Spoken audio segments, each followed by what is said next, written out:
At that moment, the woman's figure suddenly vanished. Hai didn't care who she was. All that mattered now was one goal: to get his brother out of the cursed valley of resentful bones as quickly as possible. Acting on instinct, he stuffed the talisman into his chest pocket. With both hands, he lifted his brother, no longer needing the torch or the knife. Using only the faint glow of the talisman, he ran through the valley. Whether it was coincidence or some kind of guidance, the light seemed to point the way, as if the talisman itself was leading him. Barefoot, Hai ran tirelessly with Sun in his arms and the pack of Huyet Ngai on his back. When the distant crowing of a rooster echoed through the forest, Hai whispered a prayer. "Heaven and Buddha, please help us escape." Praying fervently, he continued running, but human strength has its limits.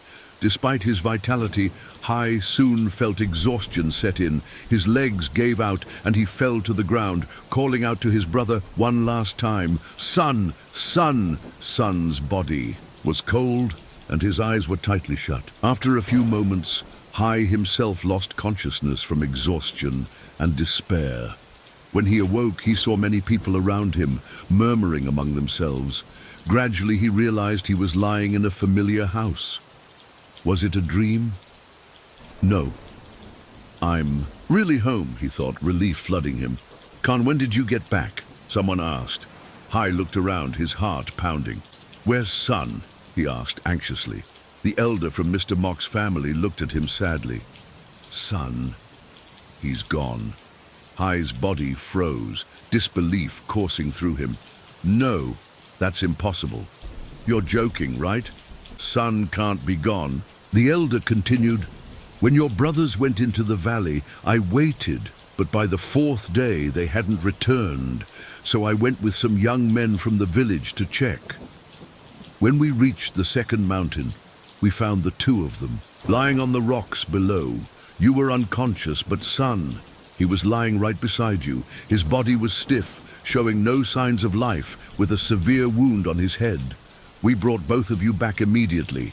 You should stay here to keep warm and take a few spoonfuls of the herbal medicine," someone said. As for Sun, he was just buried a short while ago. Hai froze, tears streaming down his face, though he was still exhausted from everything he had endured. When he ran to the cemetery behind the village, he was struck silent at the sight of Bahua sitting in front of a freshly dug grave. She was burning paper offerings, and on the ground in front of her were bowls of rice and other food. "Mother, Mother," Hai called. Bahua lifted her eyes. "You're awake now." "I'm awake, Mother. Thank Sun, he's gone. Hai, I warned you." "Why?" "Mother," Hai whispered, "I'm so sorry."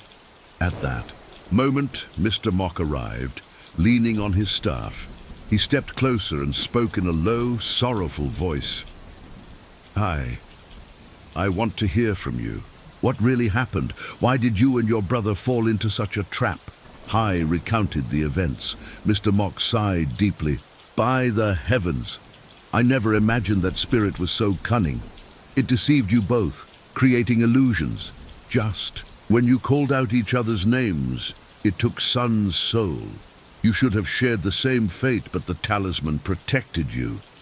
Bahua's voice trembled as she spoke, choked with grief. "God above, because I sent you together. The herbs.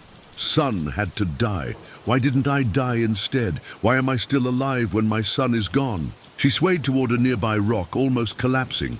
"Mother, don't say that," Hai pleaded. Bahua, now speaking more firmly, said, "Have you thought this through? It took so much effort for the boys to gather the herbs. If I give up my life now, wouldn't Sun's sacrifice be in vain? You must live. You have to live for a long time yet. At this point, being alive was itself a blessing." I lit incense and knelt before his brother's grave. "Son, I'm sorry I couldn't protect you. Rest in peace, and Mother will take care of everything for you now." He bowed his head repeatedly. When they returned home, Bahua's body shook with chills, and she fell into a deep sleep. It was unclear whether this was from her illness or the overwhelming grief of losing her son. By evening, Bahua had gradually regained consciousness. Mr. Mok hurriedly handed Ba Hua a bowl of the herbal decoction. True to its name, the blood wormwood released a pungent, metallic smell, almost like blood, when boiled. After Ba Hua drank it, Hai asked anxiously, "Sir, how is my mother now?" "Don't worry," Mr. Mok reassured him. "This miracle herb works fast. Overnight, you'll already notice a difference by morning. Some of this blood wormwood is left over.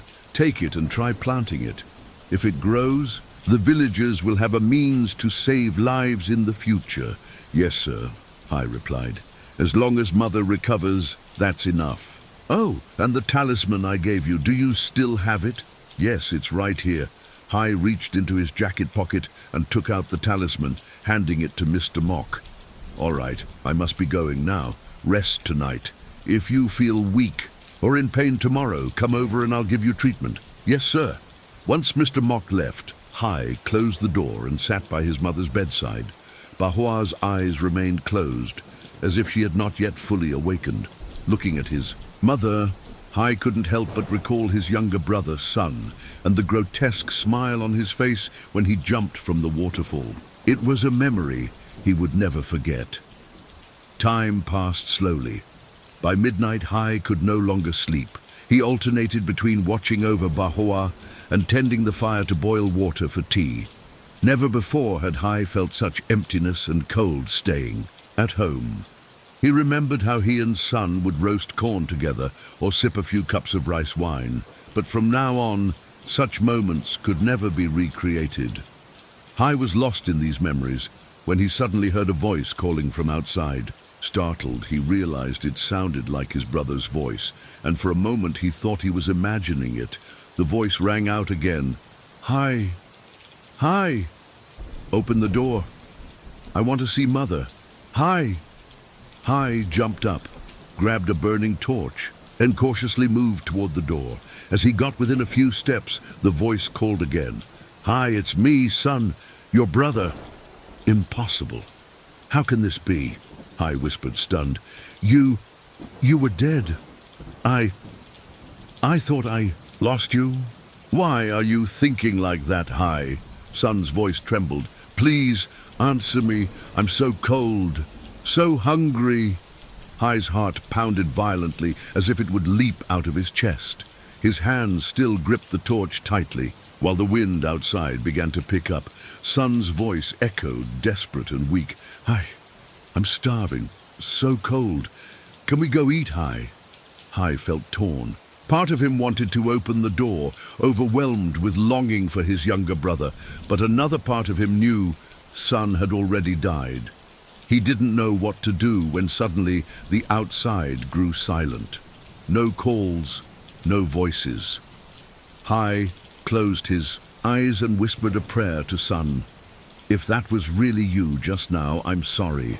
Tomorrow I will prepare a grand meal for your grave, offer clothes and paper money, so you will no longer be hungry or cold." No sooner had he finished praying than there was a knock at the door. His heart leapt, but the voice outside was no longer Sun's. It was Mr. Mok. "Hai, are you awake?" Mr. Mok called. "Yes, sir, I'm awake. But why are you here at this hour?" "I came to check on the situation," Mr. Mok replied. Hai hesitated. A moment before opening the door, there stood Mr. Mok, calm but concerned. "What took you so long to open it? How is your mother?" "She still hasn't woken up, sir," Hai answered. "Well, then just wait until morning. By the way, has anything strange happened in the house?" Hai hesitated. Not really, sir." Mr. Mok noticed the unease on Hai's face. "Don't hide anything. Tell me everything." "I'm not hiding anything," Hai admitted. "I just don't know how to explain it." He then recounted everything that had happened. Mr. Mok furrowed his brow, deep in thought. "Just a few minutes ago, I think Sun's spirit may not have passed on," Hai added. "What do you mean? Honestly, I didn't come here just to check on your mother," Mr. Mok confessed. "I had a dream Sun was standing right at your door. I can't explain it, but when I woke, I was sweating all over. That's why I came to see for myself. So, you mean my brother's spirit came to find you? Hai asked, voice trembling. Perhaps, Mr. Mok replied, but what I'm worried about is the woman you saw in the forest. Could it have been her? Yes, I was. Wondering the same thing, Hai said. If that was a forest spirit, how could it bring Sun back? Until now, I've heard people say that forest spirits only linger deep in the woods. They can't possibly reach the village, Hai said. That's right, Mr. Mok replied. The things in the Thung Lung Shuang Oan are not like ordinary forest spirits. Then, what exactly are they? Hai asked. Mr. Mok sighed and slowly walked over to the fire, sitting down with a grunt, warming his hands over the flames. Hai sat beside him. After a few minutes, Mr. Mok began to tell the story, which began some 200 years ago. Back then, this region was wild and desolate, a lawless land, perfect for bands of tribal outlaws. These bandits often raided the plains, plundering and killing. On one fateful raid, they kidnapped a young girl from a wealthy local family. Her name was Shuang, around 16 or 17 years old. The bandits imprisoned her in a deep cave, and for 10 days and nights they repeatedly assaulted her. Unable to endure the torment and humiliation, she finally bit her tongue and ended her own life. Before dying, she swore a curse that in every future life she would become a forest spirit to exact vengeance on each member of that bandit group. At first, the bandits ignored it, but shortly afterward, one by one, they began to suffer misfortune and died. The troubles didn't stop there. When local villagers started cultivating the area, a Shuang spirit began to torment them, particularly targeting women and children, often possessing them and hiding them away. The villagers then sought the help of a Mo shaman. Initially, the shamans could not confront her, until one high-ranking Mo shaman entered the deep forest alone for 3 days and nights. When he emerged, he claimed to have fought a Shuang's spirit. However, because her soul was filled with immense resentment, he could not fully exorcise her. Instead, he managed to confine her to a small valley. He placed protective charms around the valley and warned locals never to enter to avoid offending her. A Shuang could not leave the valley or torment the villagers again. Since then, the locals named the valley Thung Lung Shuang Oan, both to mark it as the dwelling of a Shuang's spirit and to commemorate her unjust death. Mr. Mok then added, "The talisman I gave you. This talisman is also from the Mo shaman. He gave it to my great-grandfather, and it has been passed down through generations," Mr. Mok explained. "So that's how it is. But as for my younger brother's son, it's too early to say anything." Yet Hai murmured, "Usually the spirits trapped by a Shuang remain in the valley along with her. So if Sun's spirit has returned, I think that's a good sign," Mr. Mok continued. "Oh heavens, poor son. He died, yet cannot rest," Hai whispered, grief-stricken. "I'll need to understand this more over time. For now, just take this talisman. Indeed, it is precious, but you keep it for now. When everything has settled, I will take it back," Mr. Mok said.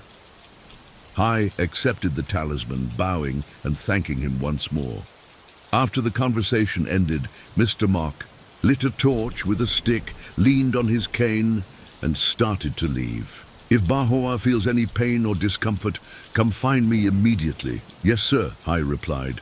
After seeing Mr. Mok off, he carefully tucked the talisman into his shirt pocket.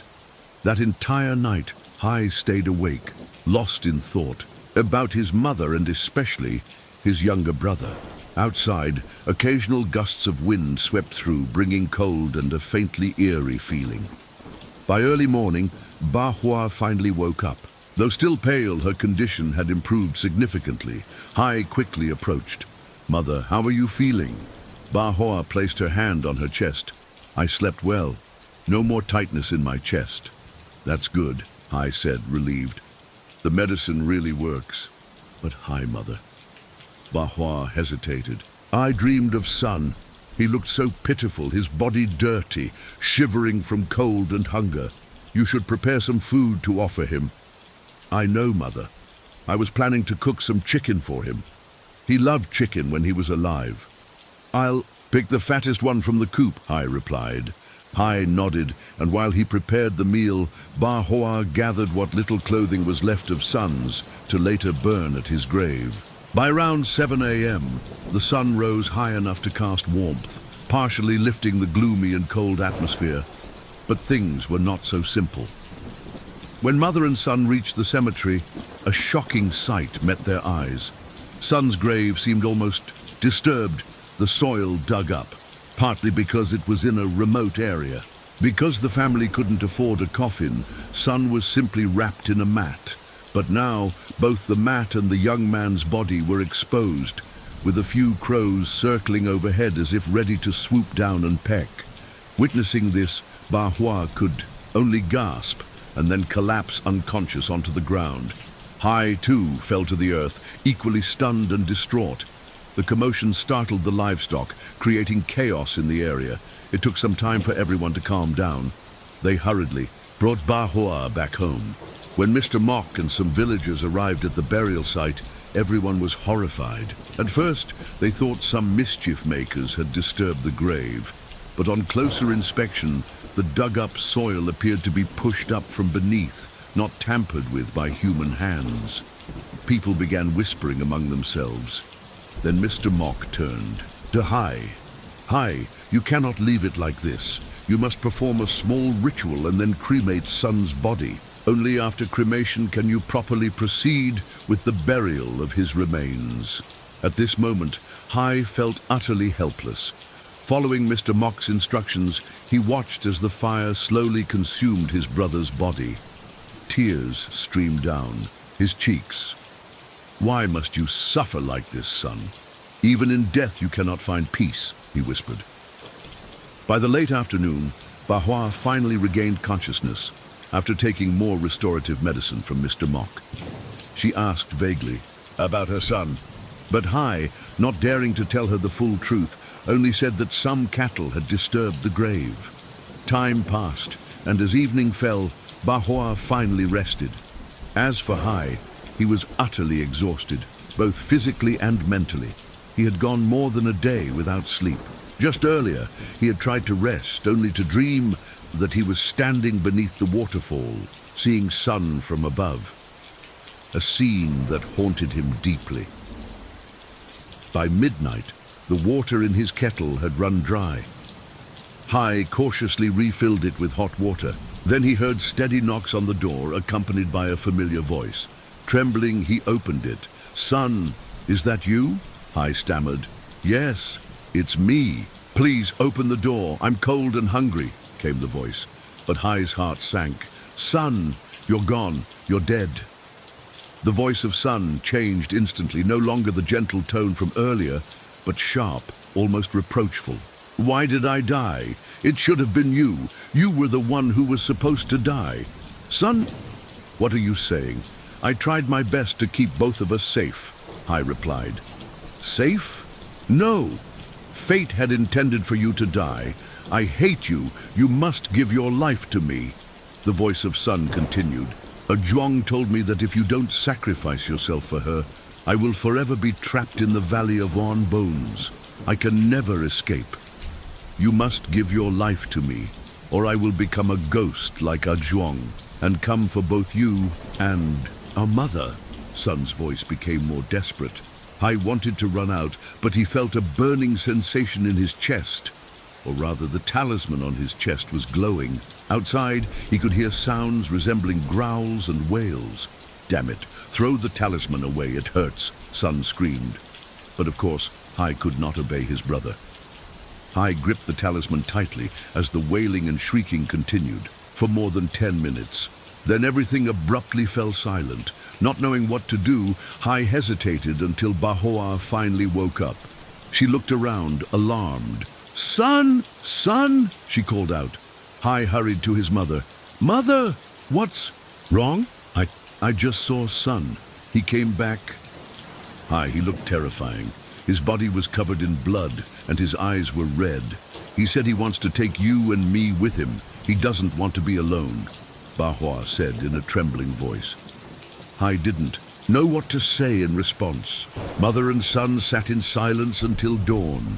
Then Hai quickly took his mother to see Thaymok. The old master looked at Hai and whispered, "I know something strange is going on, but I don't have the power to uncover the truth. However, I know someone who can help. Do you remember the story I told you about the Mo Master who battled a Shuang spirit and confined her in the valley of Oan Bones? He lived east of Pumat Forest, roughly opposite the valley. The road isn't too far from here," I recalled. Of course, that Mo Master isn't still alive. He was a human, not an immortal, Thaymok continued.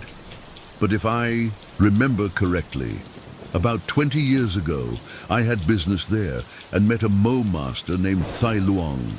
He is the descendant of that skilled master. Hopefully, Thai Luang is still alive and hasn't passed away yet. Based on my rough calculations, he should be. He's already over 80 years old, right here, I thought immediately. I will go, but Bahua shook her head. Hai, no, I cannot let you go. Mother, you've already lost son, and now if I'm gone too, what will happen? I can't just sit here while son's soul can't move on. I don't want him to become a forest ghost, wandering freely and harming the innocent. If you care for him, Mother, you have to let me go. At that moment, Ko Mok spoke up. Hai is right. Only he can find Thai Luang. But Hai, you must go alone.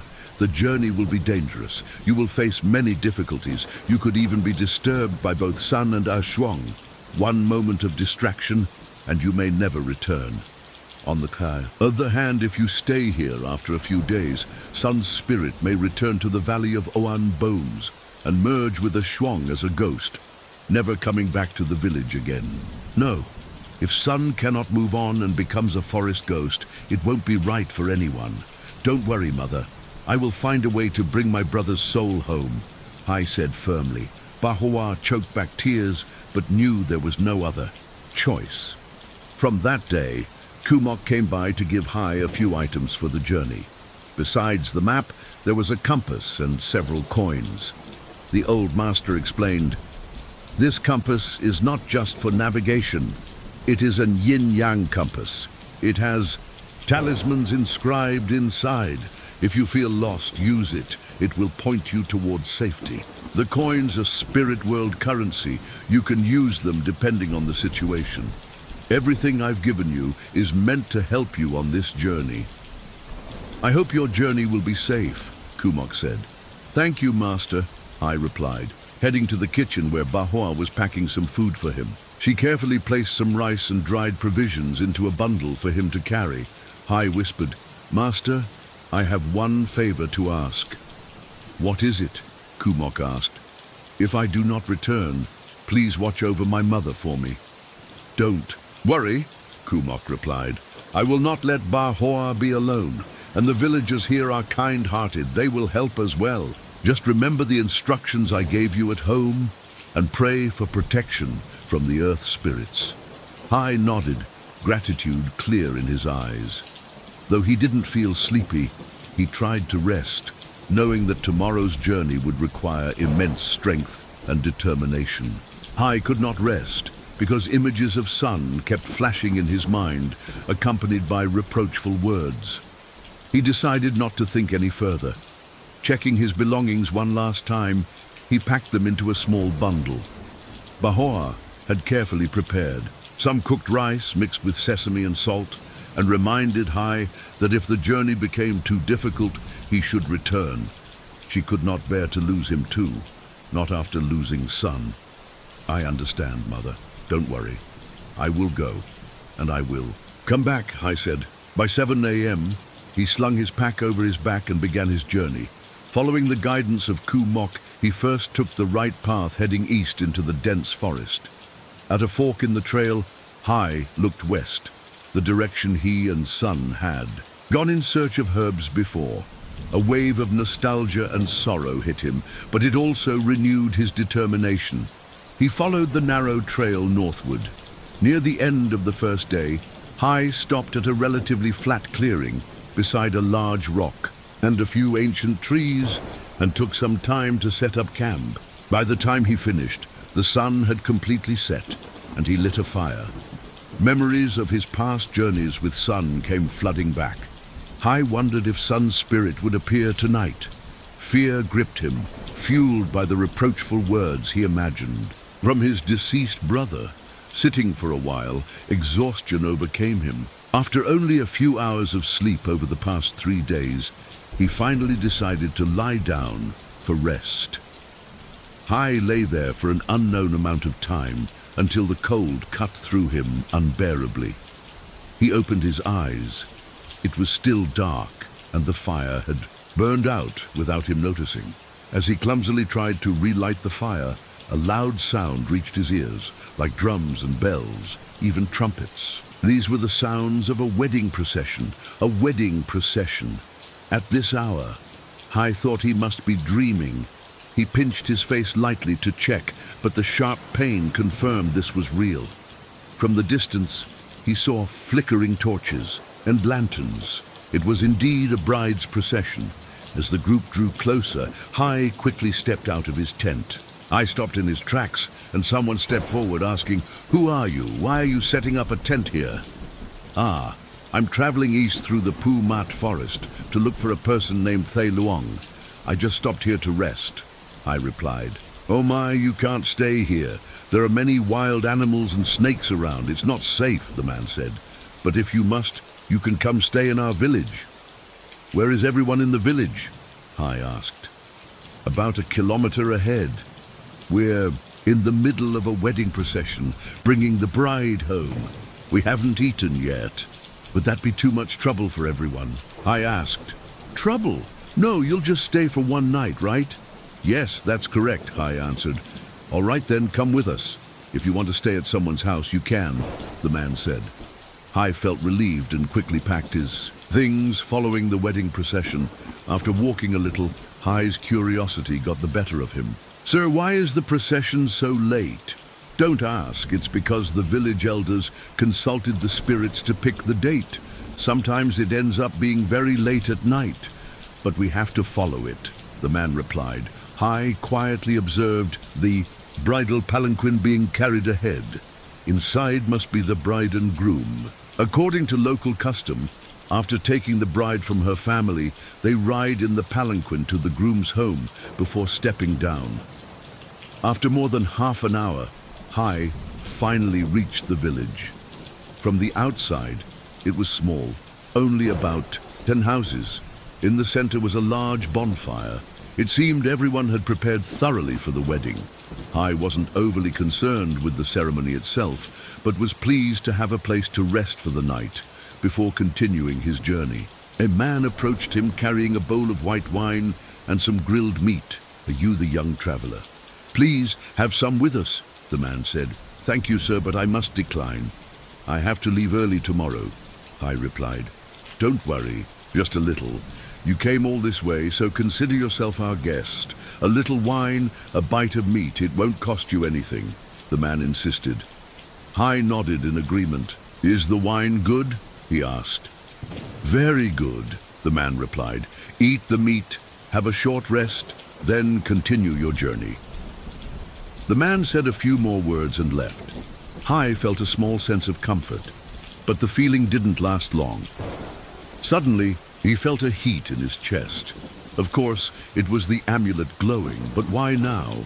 At that moment, the amulet on Hai's chest began to glow again. He lowered the wine bowl, reached into his shirt pocket, and grasped the amulet firmly. Almost immediately, a flash of light erupted.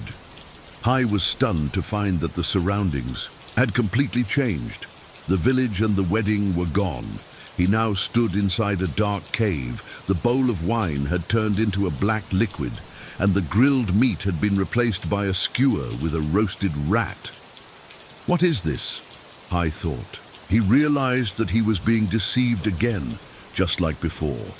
Clutching the amulet tightly, Hai looked around, but this time the amulet no longer guided him out of the cave. Its light began to dim. Why is this happening? Please, he whispered.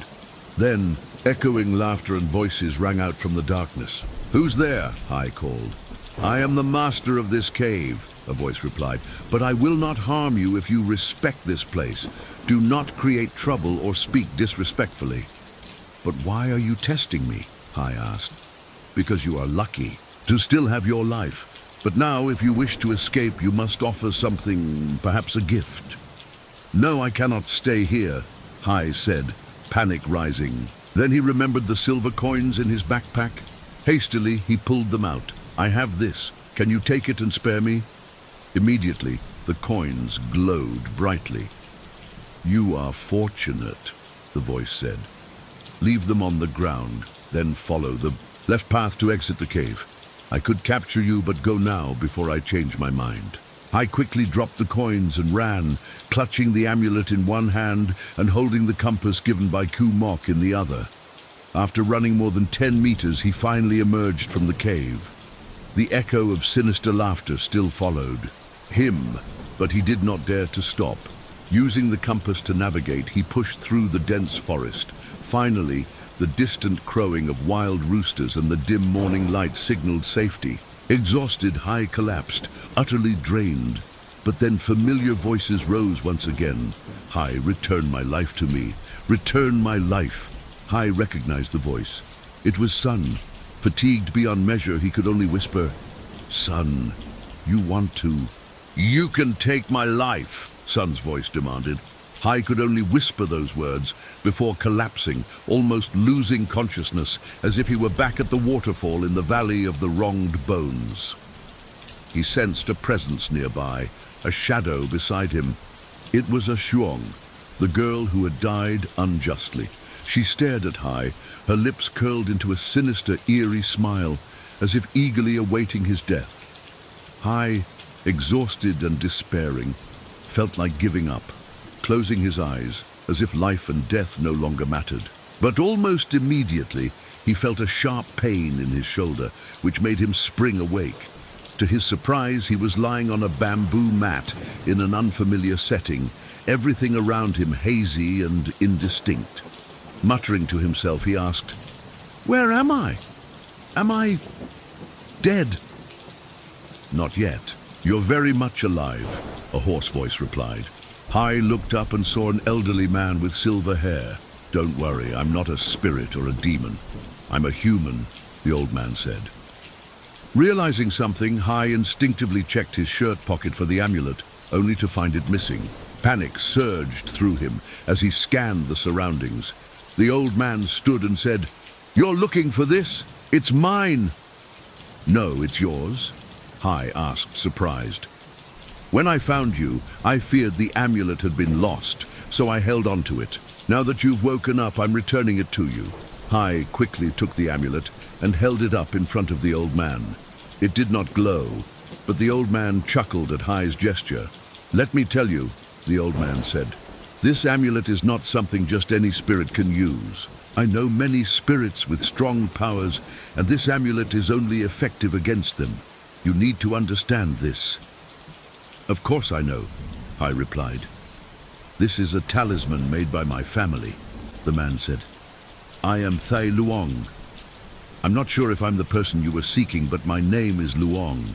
Oh my heavens, Thay Luong, I finally found you. Please save us, Hai exclaimed. Calm down. You just treated me like a spirit or demon, didn't you? The old man asked. No, Thay, forgive me.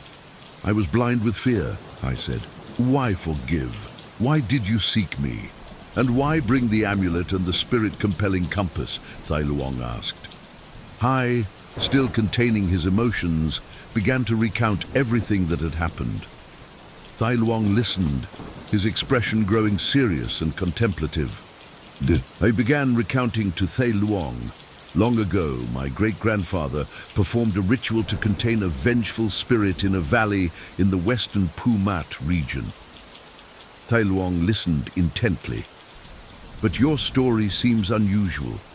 The spirit of the girl named A, who was wronged, should have trapped your brother's spirit in the same valley. How could it have escaped? Thay, I truly do not know, Hai admitted. but everything I say is the truth. Please believe me. Given that you risked your life to come here, I cannot doubt your words, Tai Luong replied. It is strange indeed, but you want me to see if there is a way to bring your brother's soul back home, so he can finally rest. I cannot promise results, but I will try. Thank you, Thay, Hai said. Now let's go. Calm down. You're still weak, Tai Luong warned. Also, entering the Valley of Wrong Bones requires preparation. My great-grandfather's previous containment of that spirit left her with resentment toward our family. If we are not careful, you or I might be the next to become trapped.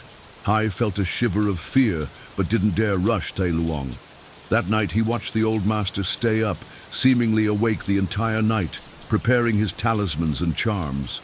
Sunrise, Tai Luong finally spoke. We're ready. Take the amulet and the spirit compass with you. I'm also giving you this. He handed Hai a small bundle of sticky rice, treated with ink from a brush. Thay, what is this for? Hai asked. Take this sticky rice and hold it in your mouth as you travel to the village. When you arrive, never look back. You should forget me and your brother entirely. Only in this way will you remain safe. Hai's eyes widened, a mix of confusion and anxiety. Tai Luong smiled gently. This is only for the worst-case scenario. No need to fear unnecessarily. I am just being cautious. After a few more instructions, Tai Luong and Hai departed from the straw hut, heading west. Along the way, Hai noticed caves and recalled strange occurrences he had experienced, yet Tai Luong remained calm and unfazed. These caves are home to ancient monitor lizards, Tai Luong explained. Some have lived 1,000 years, and only those with the right disposition or luck can enter and survive. Others may meet their death.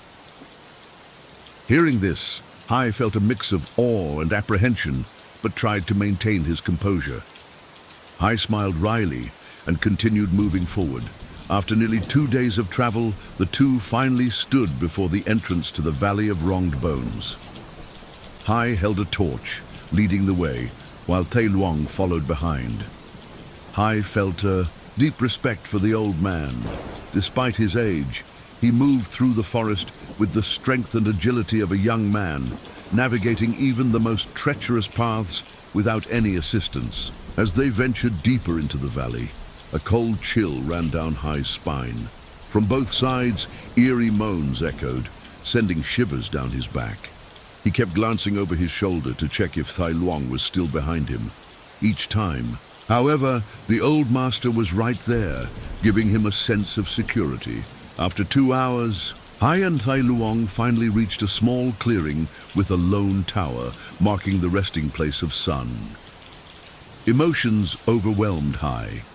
He wanted to call out his brother's name, but before he could, Tai Luong stepped forward.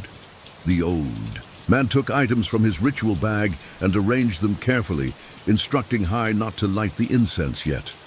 Hai quickly nodded and followed his guidance. Once the offerings were set, he stepped aside, while Tai Luong sat cross-legged before the altar, wearing ceremonial robes. He lit the incense and began chanting. Suddenly, a violent whirlwind erupted, throwing dust and debris in every direction. The wind was so strong that Hai saw Tai Luong bow low, using his forest knife as support, yet the master maintained his composure and continued the ritual. About half an hour later, the wind subsided completely. Hai rushed forward too. Help the old man up. Are you all right, Thay? Hai asked. I'm fine, Tai Luong replied, breathing deeply. Now I understand the cause of all this. He began to explain. Earlier, he had confronted the spirit of Aduong, who revealed that long ago, during her revenge against the bandit gang that wronged her, one leader had escaped. This leader had been reincarnated, and the spirit of Aduong recognized him immediately. Her lingering resentment had prevented her from passing on. Had it not been for the talisman given by Ku Mok, Hai would have surely perished.